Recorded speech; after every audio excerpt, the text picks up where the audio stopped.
tanto sin irnos a los extremos, sin irnos a los padecimientos psiquiátricos. No, no, no, no, no, no. Eso ya es algo tremendo que ni la misma ciencia se puede explicar. Pero vámonos a lo sencillo. Eh, por ahí la parasha habla de esta semana de la construcción del becerro de oro, ¿sí? Entonces, como al día de hoy leímos cómo Moshe interviene, ¿no? Y dice, Señor, sabes que no los destruyas, etcétera. Pero lo interesante y donde puse el ojo yo en mi estudio personal, en la redacción de la historia, fue en algo que está ahí y no. Cómo la razón que tuvieron para construir el becerro de oro fue que pues pasaron 40 días y Moshe no vino. Entonces dicen ellos, pues a ver, Aarón, construyenos un becerro de oro. Hasta ahí pareciera que todo es explicable, ¿sí? Entonces dice Aarón, en la torre, pues necesito ganarle tiempo a mi hermano. A ver, pues anillos, aretes, pulseras, gargantillas, todo, echen todo para acá. Y empezó a trabajar, a hacer lo suyo. Eh, pero el punto es este. ¿Qué querían? ¿Qué querían? ¿Cuál era la razón para construir un ídolo? Que Moshe no vino y luego que sigue.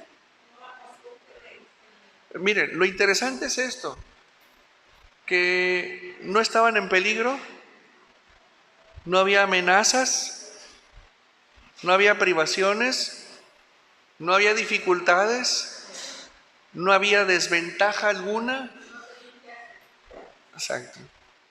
Entonces dicen ellos, a ver, ¿vieron peligro donde no había? ¿Sintieron incertidumbre donde no debiera haberla? Fíjense la mente humana, fíjense la mente cómo trabaja. Ya lo esperamos mucho. Oigan, esperaron 200 y fracción de años a salir de la esclavitud, ¿lo pueden esperar 41 días? O sea, la mente, cómo se empecina en hacer el mal sin pretexto alguno. No, o sea, de hecho no hay razón alguna. Y dices tú, no inventes. Otro ejemplo, cuando Yeshua estaba contendiendo con los fariseos y los fariseos les petan y le dicen, nosotros nunca hemos sido esclavos de nadie. Otra sí, a ver, hay que poner lupa ahí. O sea, la mente. ¿Cómo está la mente? Y estamos hablando de gente cuyo conocimiento y sabiduría era elevado. Y como Israel en el Sinaí, dicen ellos, pues ya no vino. Bueno, ¿por qué en lugar de construir un becerro de oro, que era una deidad egipcia, por supuesto, no le pidieron a Aarón que interviniera ante Hashem? O, ¿por qué no ellos mismos dijeron, Hashem, queremos una luz, queremos una guía, ¿por qué no hicieron lo correcto, pudiéndolo hacer? ¿Sí? Dejaron aflorar lo que estaba oculto. Un poquito de presión, 40 días de presión, emergió lo que estaba leudado. ¿Qué? La idolatría. Entonces, ¿cómo descompone la mente la práctica de la desobediencia? La mente se descompone. Yo estoy impresionado. Cada vez veo más cosas ahí y digo, a la torre, o sea, necesitamos dar un curso de abrir la mente. O sea, es necesario abrir la mente porque todavía dicen ellos, estos son los dioses que nos sacaron de Misraim.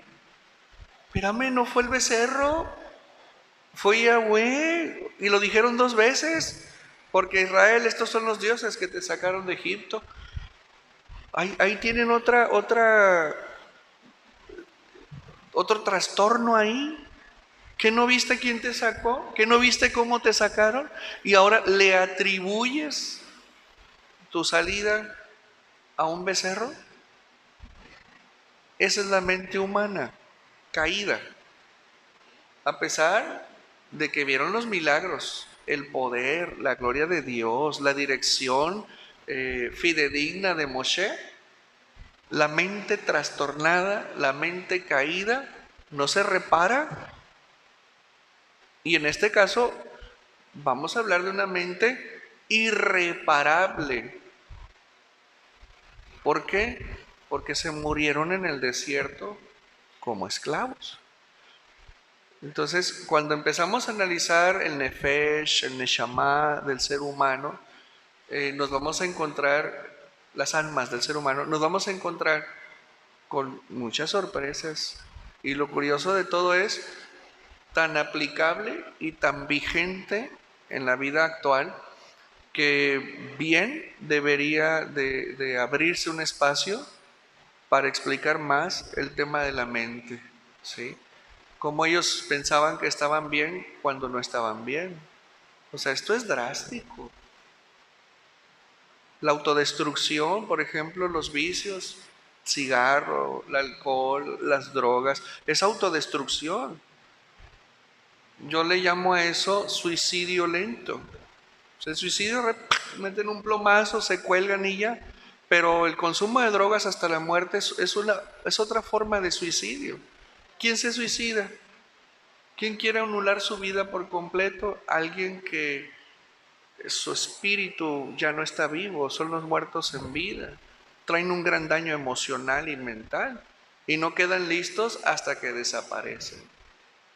Otro caso, un varón con excelente nivel de ingresos, su padre se suicida, consumidor de drogas, él forma una familia, empieza a drogarse, productor mueblero, le va muy bien, millones de pesos, y resulta que empieza a consumir droga y más droga y más droga, accidente, se accidenta, casi se mata, se recupera. El caso es que se acabó su imperio mueblero en drogas.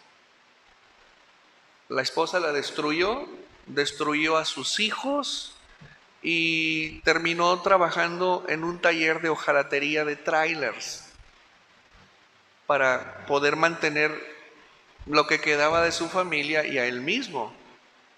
Y en una caída de arriba de un tráiler se golpea, se lastima la espalda y ya no puede trabajar. Entonces la señora es la que tiene que salir a trabajar. Y él después presenta daño renal y él decía, voy a vencer la droga, no me va a ganar a mí. Y cuando estaba en el lecho de muerte, les dice a sus hijos, no hagan lo que yo hice. No hagan lo que yo hice porque no pude vencer la droga. Fallo renal y se fue. Autodestrucción. A pesar de conocer las cosas de Dios. Les estoy hablando de casos drásticos, pero hay casos suaves que se vuelven drásticos con el tiempo. Entonces, yo siento que la gente debe de valorar más la utilidad de la palabra de Dios para restaurarse. ¿Sí? Y realmente es un poderoso ejercicio el cambio de paradigmas, el cambio de ideas. Porque, miren, deben ustedes tener siempre en mente algo en relación a su mejoría personal. Operamos nuestra vida en función de lo que creemos. ¿Sí? Nunca pierdan de vista esto, no de lo que sabemos. Entonces, si yo sé cosas grandes de la palabra y son geniales, pero no las creo, no las hago parte de mi vida, no las vivo, punto. Está bien, fascinante, es agradable, seductor, pero hasta ahí.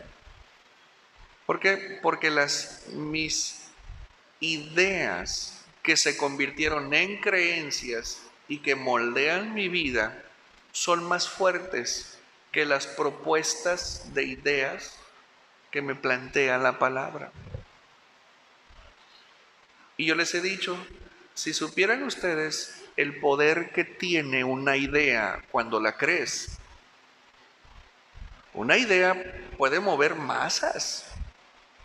Hitler, con una idea de la raza superior, movió a toda Alemania y miren, casi ponen de rodillas al mundo. Una idea, bien vendida, bien proyectada, una idea. Yo soy el camino, la verdad y la vida. Una formidable idea que tiene más de 2000 años vigente. ¿Sí? Entonces, ¿en qué estamos creyendo? Si no avanzo, si estoy atorado, si no progreso, entonces tengo que reevaluar en qué estoy creyendo. ¿En qué estoy creyendo?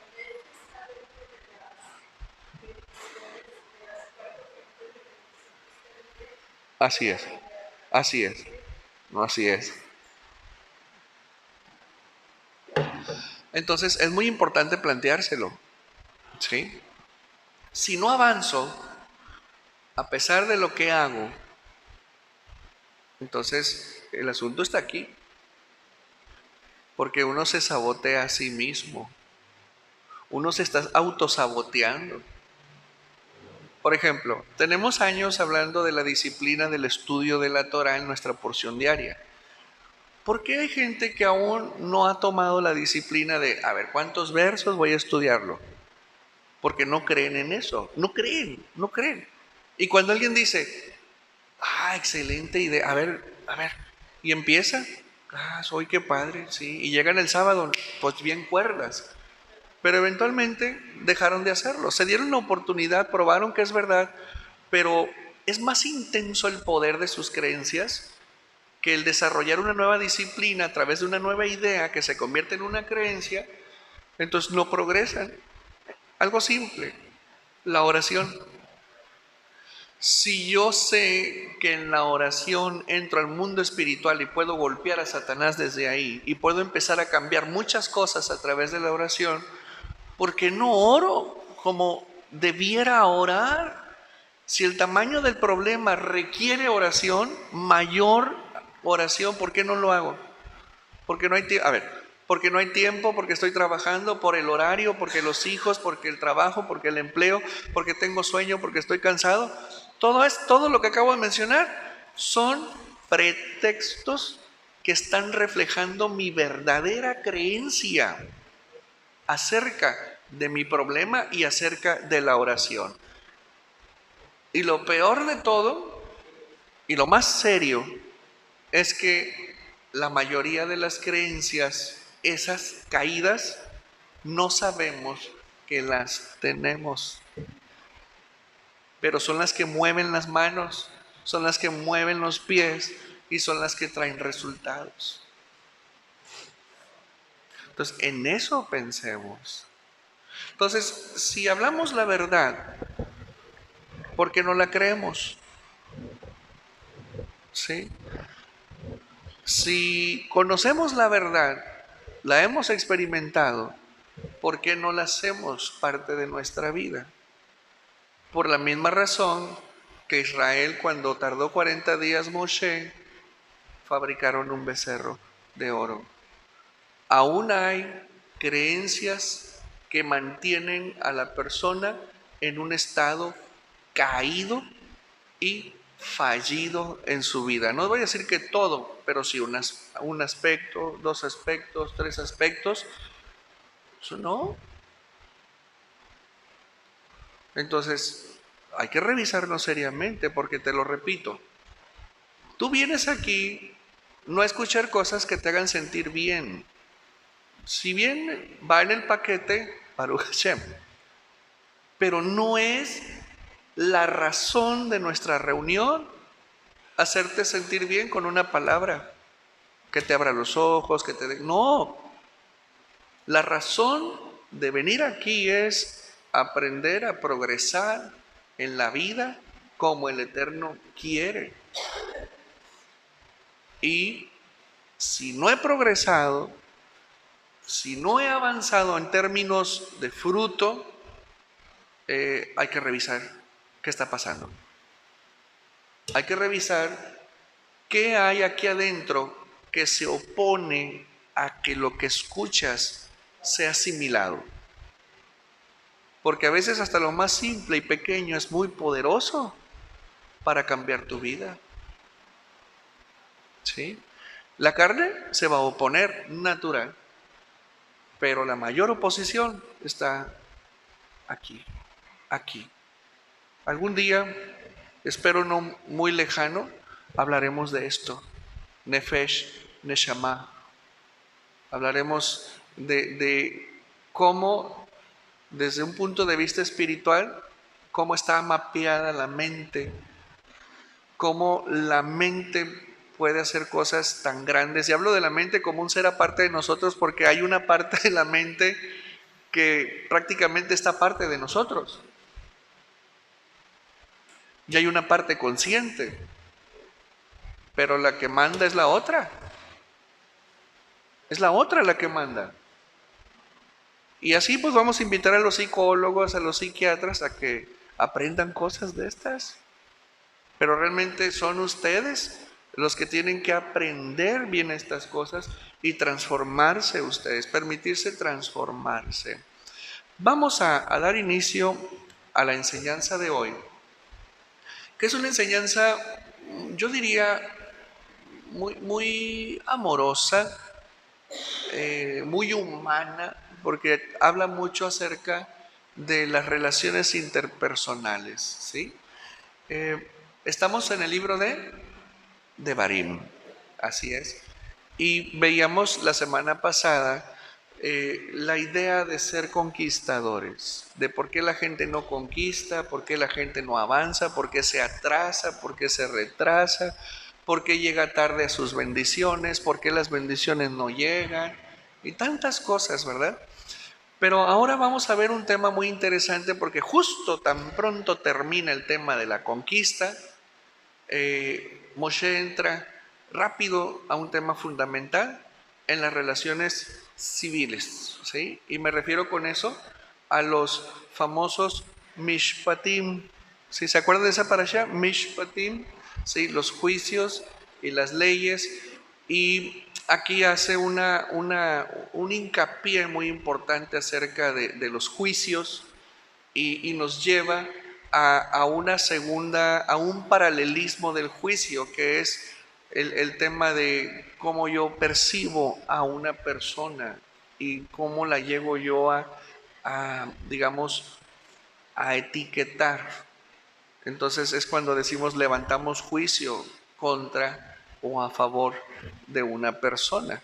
Pero para llegar a ese punto tenemos que analizar muy bien cómo la Torá habla nuevamente acerca de los jueces, los shofetim, ¿sí?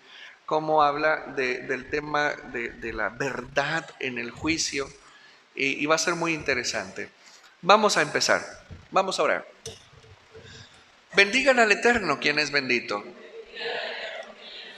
Bendito eres tú, Eterno, Dios nuestro, soberano del universo, que nos has escogido de entre todas las naciones y nos has otorgado tu Torah.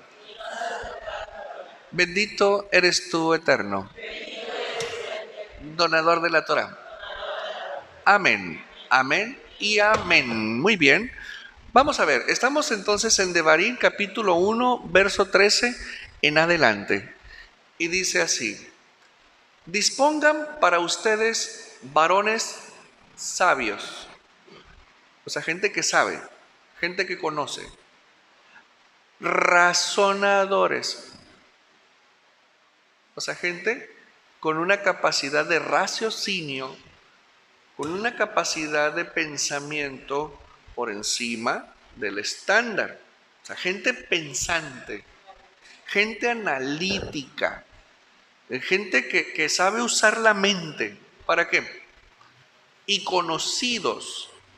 en sus tribus y yo los nombraré líderes de ustedes. Aquí hay un proceso de democracia. Gente conocida, pensante, gente intelectual y exactamente, así es.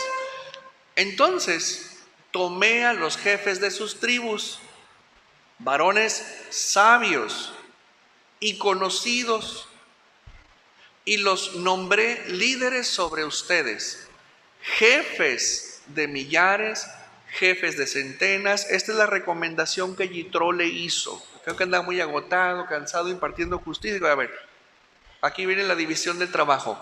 Jefe de centenas, jefe de cincuentenas, jefe de decenas y oficiales para las tribus de ustedes. En ese momento encomendé a sus líderes diciendo: sean oyentes. Un atributo más, ¿ok? Sean oyentes entre sus hermanos y juzguen, otro atributo, con rectitud. Juzguen con rectitud entre cada hombre y su hermano y su litigante, es el abogado, ¿sí? No actúen con favoritismo en el juicio. Escuchen al pequeño como al grande. No se amedrenten ante el curso de capacitación para jueces, ¿ok? No se amedrenten ante ningún hombre. Y eso está genial. Ya que la justicia pertenece a Elohim y el asunto que les sea demasiado difícil, tráiganlo a mí y lo escucharé. Fíjense bien, dice él, a ver, jueces, ¿qué atributos deben de tener los jueces? Rectos, sabios, con razonamiento, que sean conocidos, eso, y que escuchen. O sea, los 4 primeros atributos son importantísimos porque son los filtros que va a utilizar el juez, ¿sí?, cuando escuche a las partes en pleito. El juez, ¿qué va a hacer? Va a discernir en función de su conocimiento de la Torah, en función de la rectitud, y va a impartir la justicia, y va a tomar decisiones, y va a haber condenas, sí, va a haber castigos, pero también va a haber absoluciones y cantidad de cosas que se movían en aquel entonces en los juicios. Recordemos que los juicios podían llevar incluso a un nivel mucho mayor, o máximo, más bien dicho, en el que está en juego la vida de una persona en apariencia transgresor de la voluntad del Eterno. Entonces, se hablaba mucho de la integridad del juez, en la que Moshe le dice aquí en este curso rápido de capacitación, dice, a ver, juzgarán con rectitud. Ahora, rectitud. ¿Cuáles son los parámetros que en todo caso un juicio puede tipificarse como recto? ¿Cuáles son esos parámetros? ¿Los que ellos creían? No hay parámetros. La Torah, lo que dice la ley, lo que está bien y lo que está mal, lo que se permite y lo que no se permite. Si se comprueba y hay testigos y a la persona se le advirtió, 2 testigos le advirtieron, no hicieron caso, según sea la transgresión de muerte, es el tipo de muerte que iba a tener la persona, ¿sí? Entonces, lo que quiero que vean aquí es que para juzgar, para emitir un juicio acerca de una persona, se requiere estar habilitado con rectitud, con sabiduría, con conocimiento, con entendimiento, cercanos al Creador, sin inclinación hacia una parte u otra, personas equilibradas. Dice, no tengan miedo. Es decir, personas que no se dejan llevar por las emociones, sino por los hechos y las evidencias que están ahí frente a él. Entonces estamos hablando de personas equilibradas. Ellos son los únicos que pueden enjuiciar a alguien. ¿Quién los habilitó? Moshe. ¿Por mandato de quién? Del Eterno. Entonces, a ver, cuando un juez dice, esta persona se le ha comprobado, ha sido demostrado y no queda la menor duda de que es un transgresor y que, bueno, él es un culpable de muerte. La Torá dice que tiene que morir ahorcado. Ahorcado morirá. ¿Qué está representando ahí en ese momento? En términos civiles, el bienestar y el Estado de Derecho. Puede ser.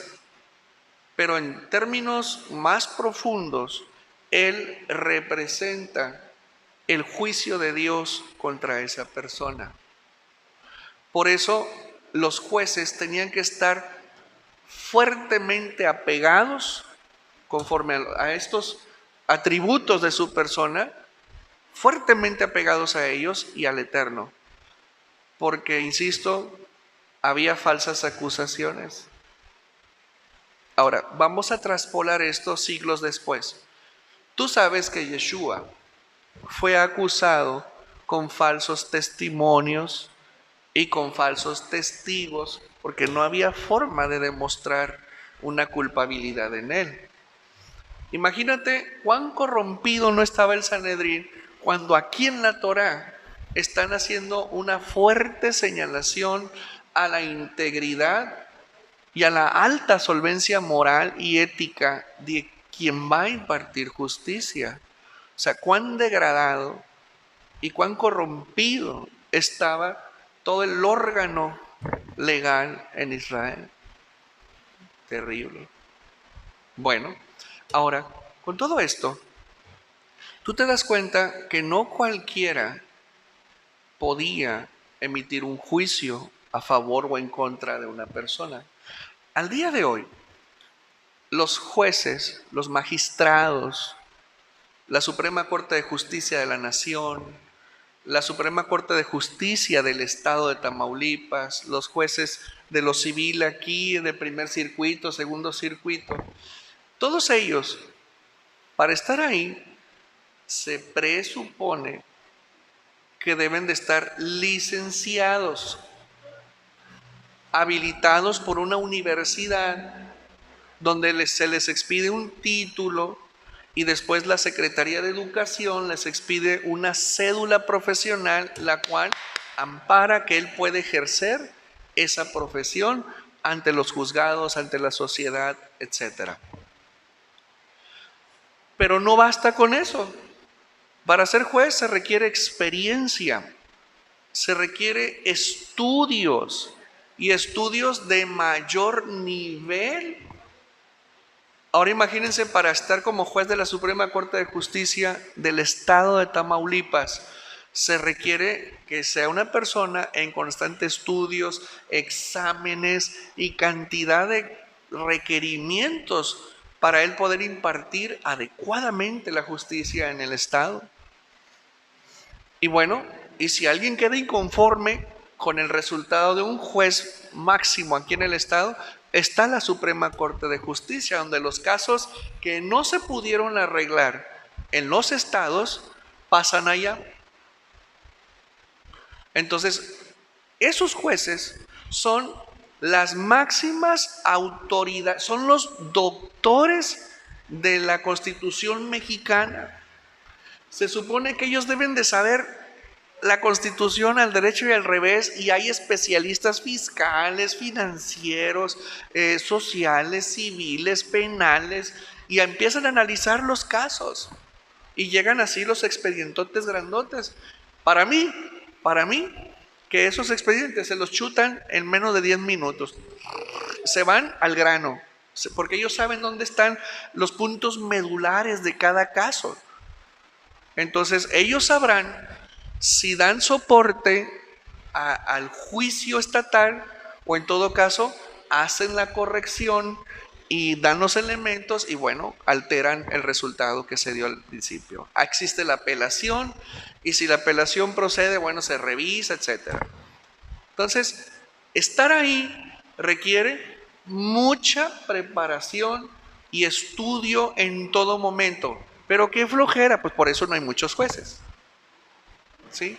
Además de que las leyes, debido a la evolución de la sociedad y de los fenómenos nuevos que están apareciendo en los distintos campos de la sociedad, las leyes se tienen que modificar para hacer frente a esos desafíos. Todo el aparato legal se tiene que modificar. Por lo tanto, los jueces tienen que estar enterados de las burradas que hace el legislativo, por ejemplo. ¿Sí? Ya aprobaron esto y ahora ¿qué vamos a hacer? ¿Sí? Pues ni modo, a capacitarse y a prepararse. Se van a Inglaterra, se van a Estados Unidos, empiezan a haber jurisprudencias en otros países, porque aquí no ha habido eso y resulta que ya se presenta un caso. Bueno, ¿dónde está un caso? Ah, Estados Unidos, ¿qué? ¿Dónde? Pensilvania, sale, aquí está. Ah, ok. Y hacen jurisprudencia y sacan adelante los casos. ¿Ok? ¿Eso de qué habla?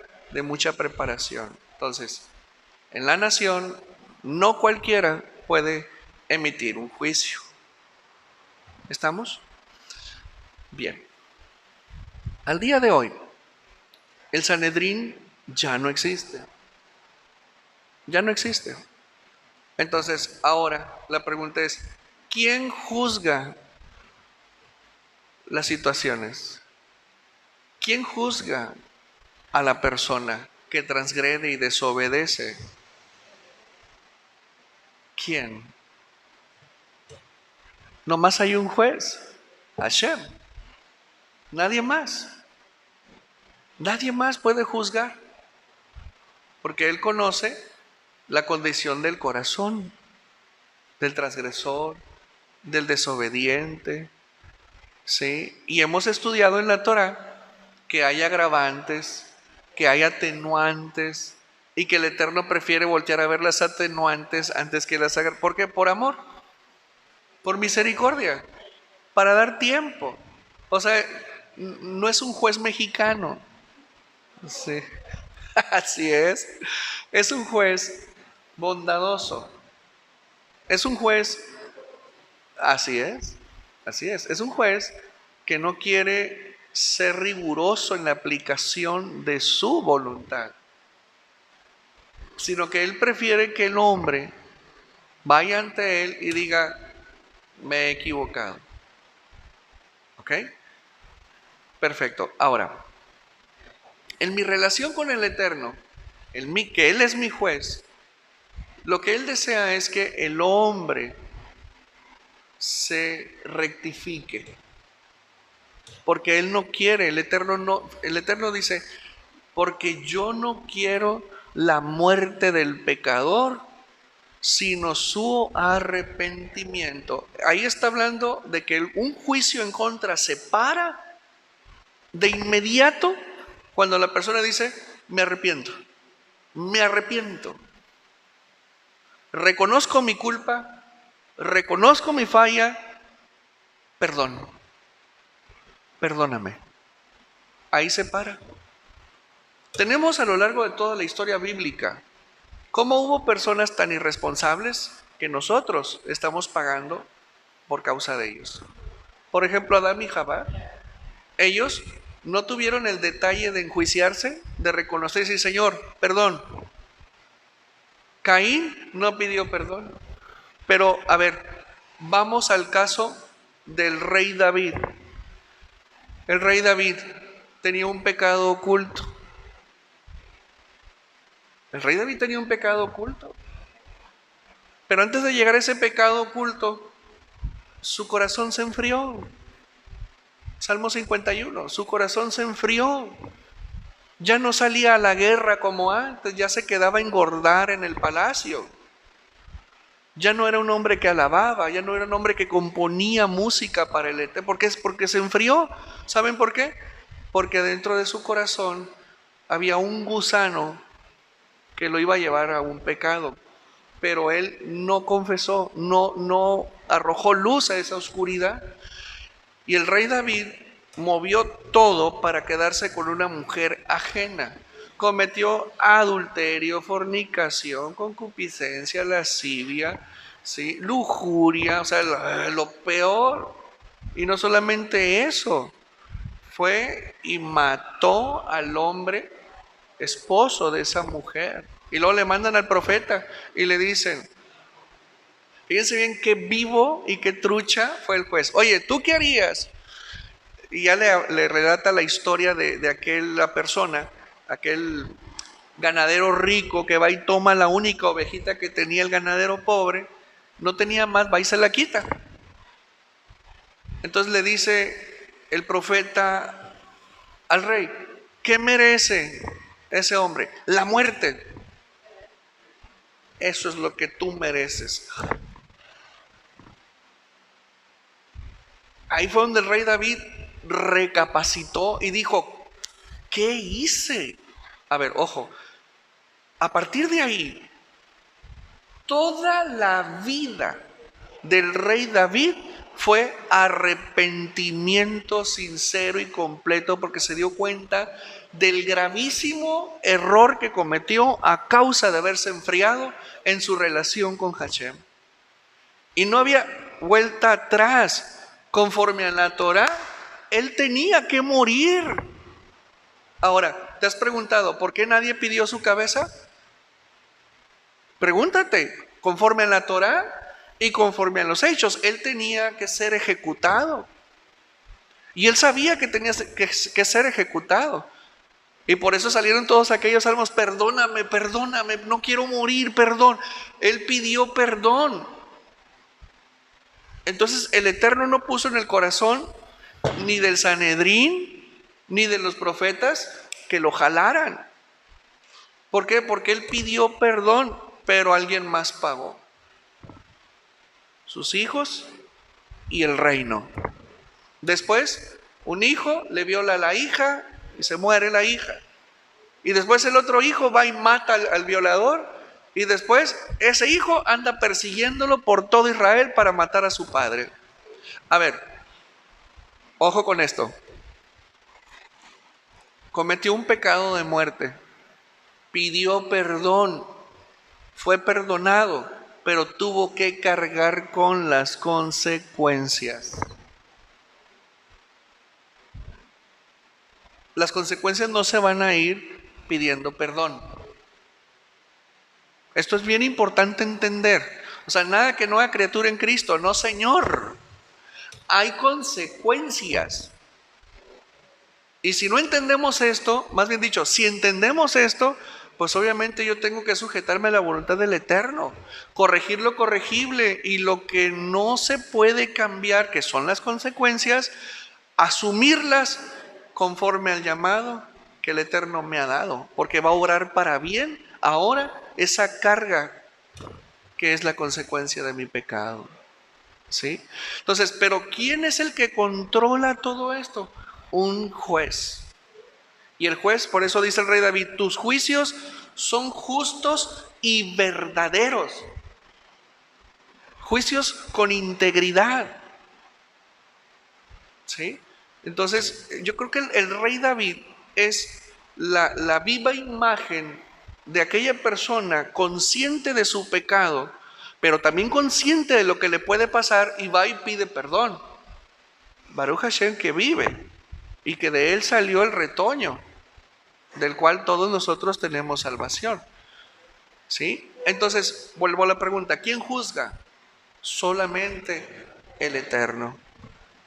¿Quién juzga la disputa del hombre? El Eterno. ¿Quién juzga la inconformidad del hombre? El Eterno. ¿Quién juzga la necesidad del hombre? El Eterno. ¿Quién juzga el merecido del hombre? El Eterno.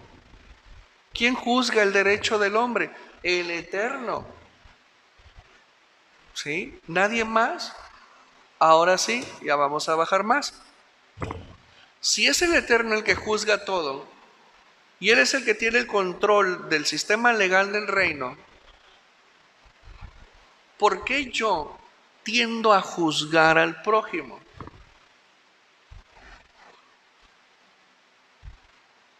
Antes teníamos ese hábito, o ya no, ¿verdad? O ya lo estamos quitando. Pero es algo que no debe de operar en nuestra vida. Todos nosotros, desde que llegamos a entregar nuestra vida al Eterno, siempre nos vamos a encontrar con una fuerte contradicción toda la vida. Todo lo que nos queda de vida, aquí adentro vamos a tener una contradicción constante entre lo que queremos hacer, ojo, y lo que debemos de hacer. Por eso dice el Eterno, alinea tu voluntad a la mía y todo lo que pidas te lo voy a dar. ¿Sí? Entonces, esa contradicción o parte de esas contradicciones que están ahí es precisamente la tendencia natural a juzgar a la persona, a juzgar al prójimo. Entonces, ¿tendré yo la suficiente preparación para juzgar a una persona? No, no la tenemos. No la tenemos.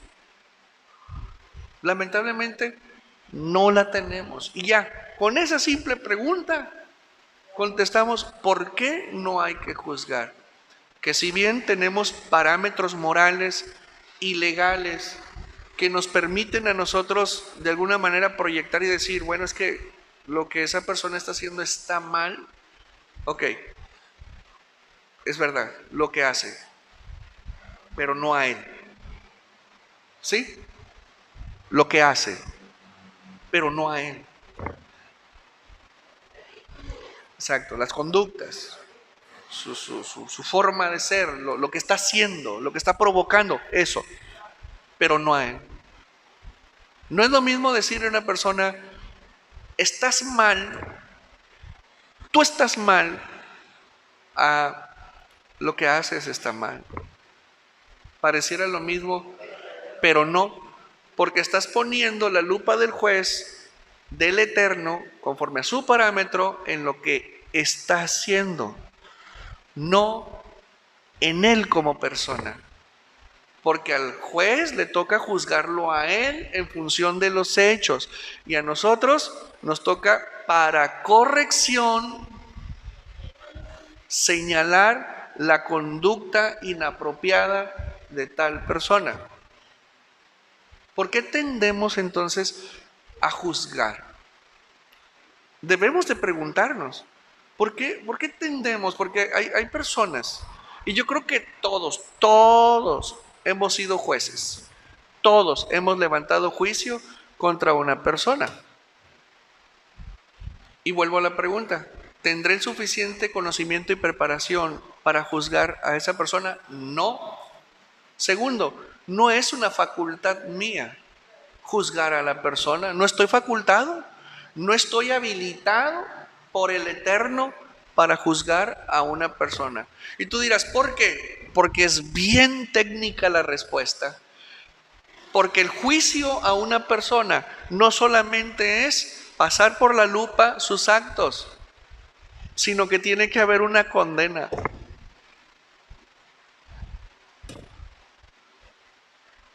Tiene que haber una condena. Si no, ¿qué clase de juicio es ese? Yo no conozco ningún juzgado donde se lleva un caso y todo el mundo en pachanga, se escucha, se dice, mira, es que él hizo, está bien, ya, está bueno, se acabó. Y a todo el mundo a su casa. No, señor, tiene una conclusión todo esto. Y todo termina con el veredicto del juez. Y si hay un culpable, hay una condena determinada en términos de años. Por ejemplo, si es pena corpórea. Pero así es como terminan las cosas. Y no se va a descansar hasta que el que fue juzgado y condenado esté en la cárcel. Ya cuando le llega el juez el reporte, ya el señor tal ya está en la cárcel. Ok, a cumplir condena. Ahí termina todo. Y si son 50 años, 50, y pues ya el juez ya no está. ¿Sí? Y el otro sale 50 años. Ahí se cerró el ciclo. El ciclo que empezó en un juzgado termina cuando la condena se cumple.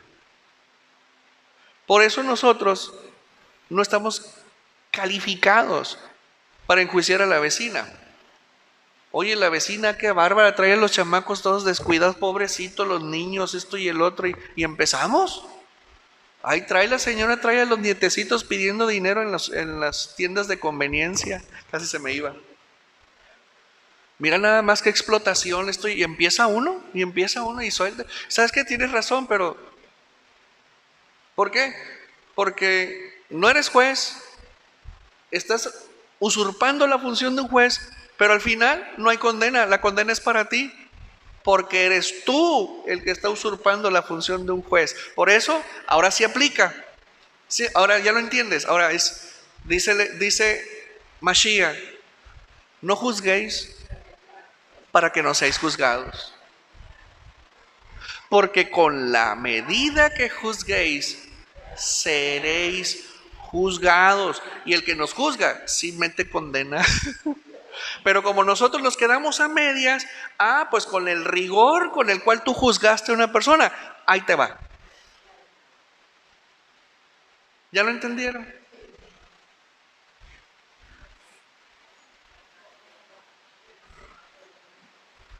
No es lo mismo describir los hechos.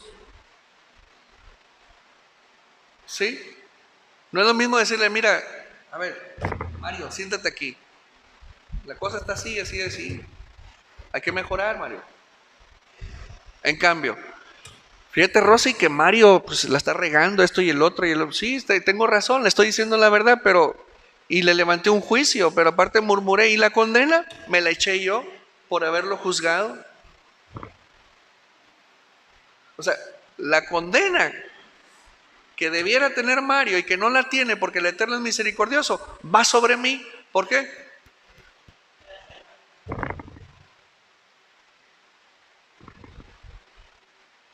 ¿Cómo ven?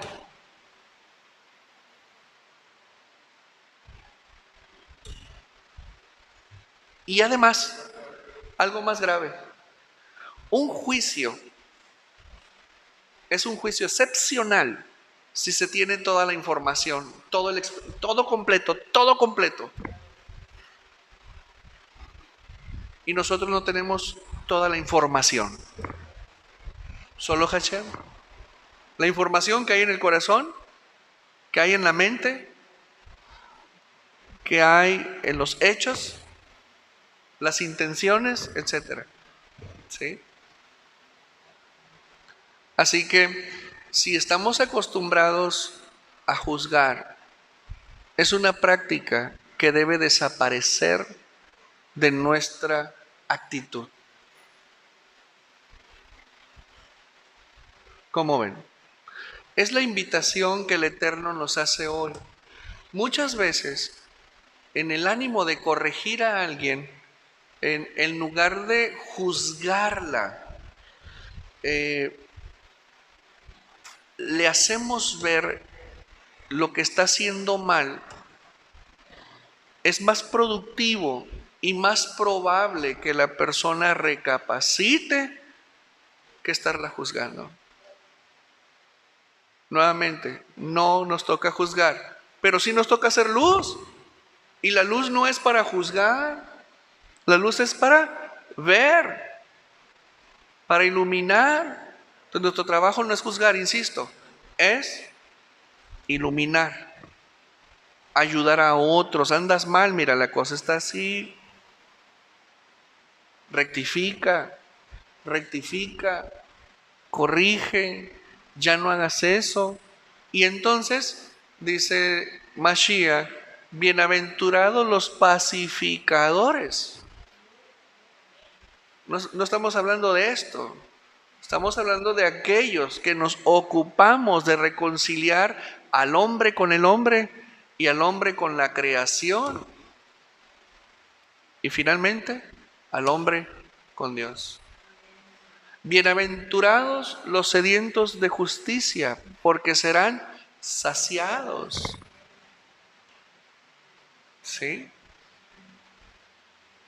Ahora, quiero leerte algo padrísimo. Mira, la persona natural es muy hábil y rápida para juzgar.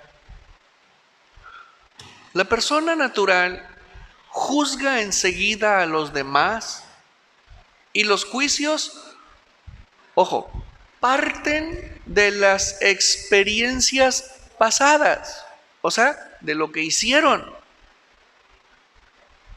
O sea, el juicio está sobre lo que hizo la persona. El hombre impone el pasado en el presente de la persona. ¿Y qué tal si la persona ya se arrepintió? Los que nos conocieron en el mundo, por ejemplo, esos son muy buenos para enjuiciar. Si a mí me conocieron de una manera y luego me ven aquí, sí, no puede ser cierto eso, sí, no puede ser. ¿Qué es lo que están haciendo? Imponiendo el pasado en el presente. Eso es lo que hace alguien que enjuicia. Y eso es injusto. Porque ¿qué tal si yo me arrepentí?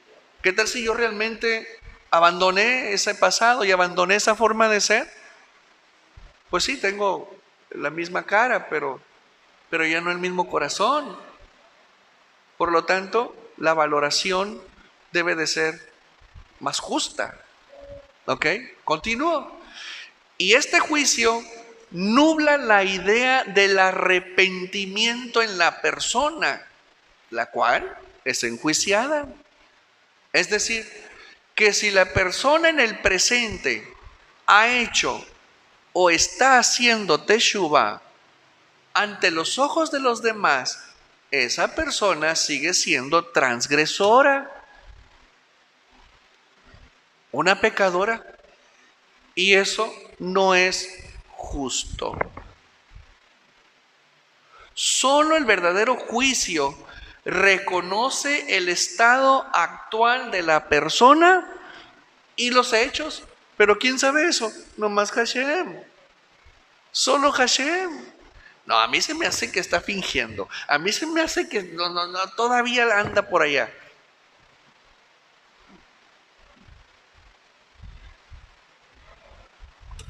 Es por eso que el Eterno recomienda que los jueces escuchen. Escuchen. Escuchar tiene que ver con la quietud, con la calma, con la paz interior, en el que los juicios se hacen a un lado y se da paso a la realidad en el presente de la persona en cuestión. Cuando se utilizan juicios trayendo el pasado al presente, no permiten captar lo que está sucediendo en el presente, porque creo que mi cerebro está en el pasado, pero no estoy viendo lo que está pasando ahorita con la persona. Ahora bien, si la persona sigue estando mal, será fácilmente discernible.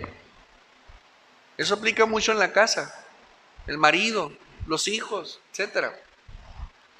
Pero si no, el juicio inapropiado hará más daño que bien. Mamá, yo no me gasto el dinero en drogas. ¿Cómo que no? Mira, ¿dónde está el dinero? No, mamá, resulta que lo está ahorrando. Imagínate cómo se siente un niño acusado, un muchacho acusado de eso. Cuando aprendió a ahorrar y ya no gasta en marihuana. ¿Sí? Un marido sin vergüenza. A ver, dame el celular.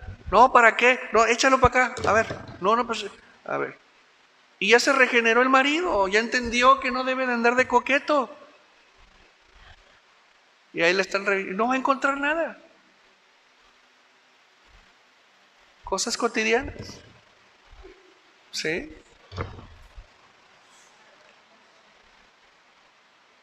Nadie puede juzgar a nadie por sus actos del pasado ni del presente. Mucho menos cuando la persona es ajena a la situación. No se debe de hacer juicio porque no compete a la persona, sino solo a Hashem. ¿Sí? Y bueno, aquí les traigo una remembranza de lo que dice Yeshua al respecto. Dice él en Mateo 7:1, no juzguéis.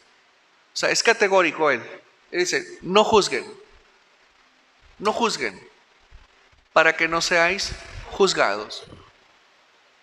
Porque con el juicio que juzgáis, seréis juzgados. Y con la medida con que medís, os será medido. O sea, el rigor con el que hablaste, ¿sí?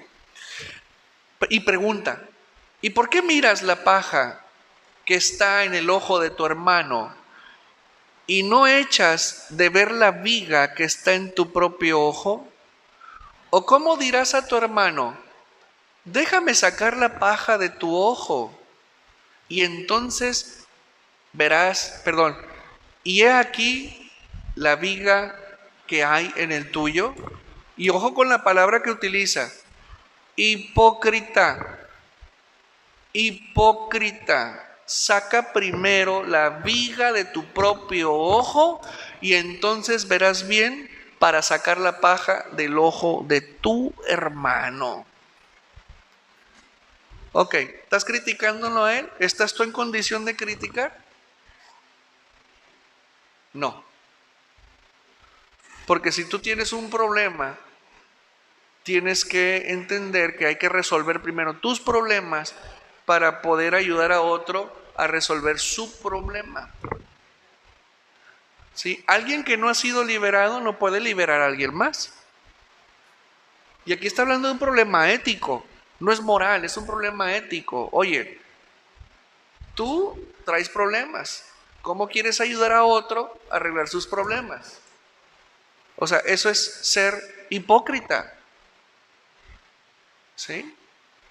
Entonces Yeshua nos está invitando a que no juzguemos. No juzguemos. Y otra cosa, no le ayudes a alguien a estar bien si primero tú no lo estás. Porque el hecho de decirle, oye hermano, estás mal, y tú estás mal, perdónenme, pero quita primero tu problema para que puedas ver bien el de él y le puedas ayudar.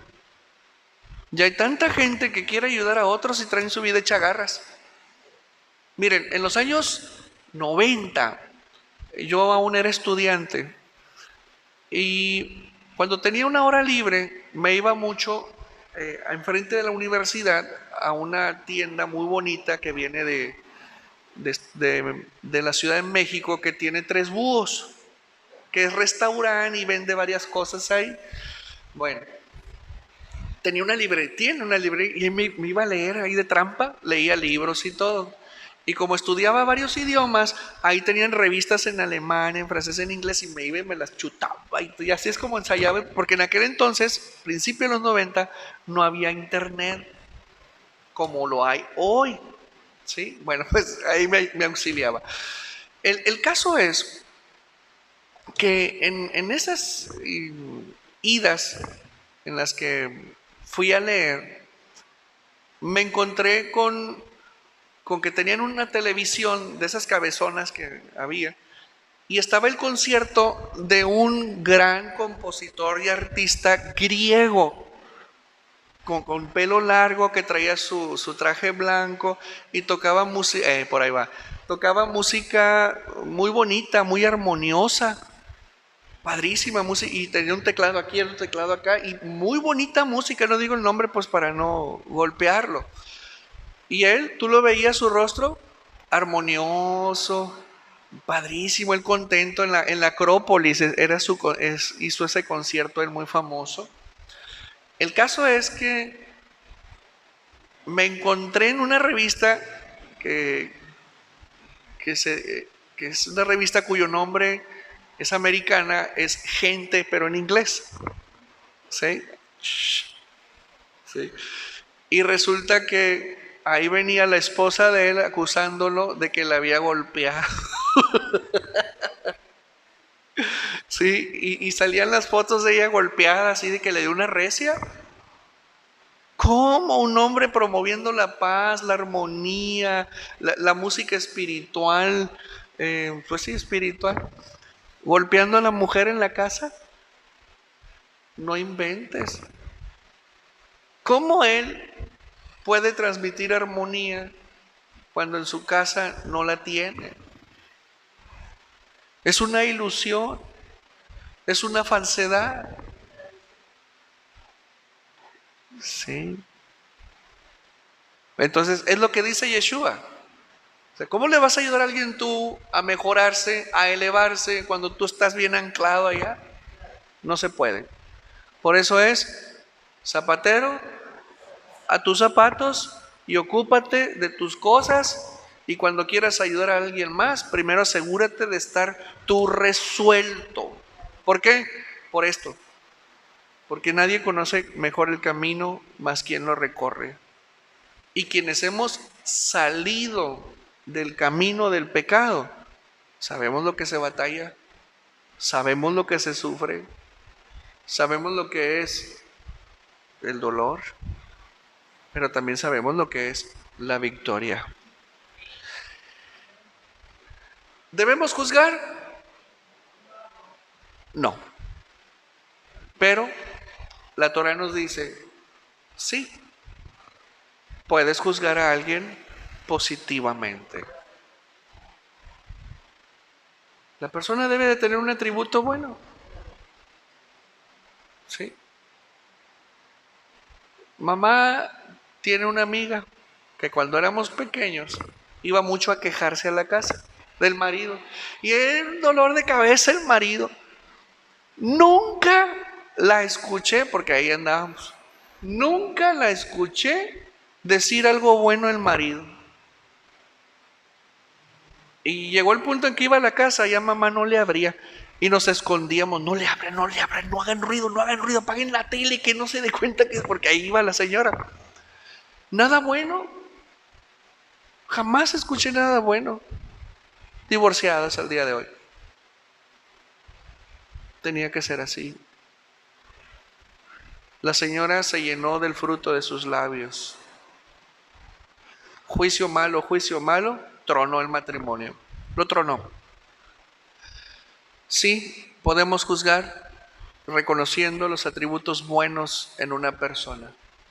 Y cuando aprendemos a ver lo positivo de la persona, la manera en cómo los visualizamos se parece más a cómo el Eterno nos ve a nosotros. Y eso es bonito. ¿Y a quién más podemos juzgar? Así es, a nosotros mismos. Isaías 43. Yo, dice el Eterno, yo soy el que borra tus rebeliones por amor a mí. Y no me acordaré de tus pecados. Hazme recordar. Entremos en juicio juntamente. ¿De qué habla eso? Una reunión. Eso habla de una reunión. Habla de estar ante el juez. A ver, entremos a juicio, pero tú solo no. Es decir, no, tú no eres inocente bajo tu propia opinión, ni sabio bajo tu propia opinión, no, Señor, conforme a mis criterios. Ven, vamos juntos a juicio. Habla tú. Fíjate bien, habla tú. Esto es hermoso. Habla tú. Justifícate. ¿Qué es lo que quiere? ¿Puedes justificar tu pecado? Simplemente reconoce, hombre. Quiero que confieses. Quiero que te abras. Quiero que seas sincero. Abre tu corazón. Saca la oscuridad. No te justifiques. Sácalo. Tu primer padre pecó. ¿Quién es ese? Adán. Y tus enseñadores prevaricaron contra mí. Por tanto, yo profané los príncipes del santuario y puse por anatema a Jacob y por oprobio a Israel. ¿Por qué? Se los dije al principio. Adán se equivocó y no pidió perdón. El sacerdocio se equivocó y no pidió perdón. Y el Eterno lo que quiere es juicio. Nosotros mismos entrar a juicio con Él. En el Minjá y en el Arbit es lo que hacemos. Antes de acostarnos, yo he pecado, yo esto, y ahí empezamos a decir todo, ¿no? Eso es entrar conjuntamente, pero yo te recomendaría tres cosas, porque es la lección de hoy. Ya deja de levantar juicios. Aunque te afecte, ya no levantes juicio contra la persona. Contra la persona, ya no. 2, si vas a levantar un juicio, que sea positivo.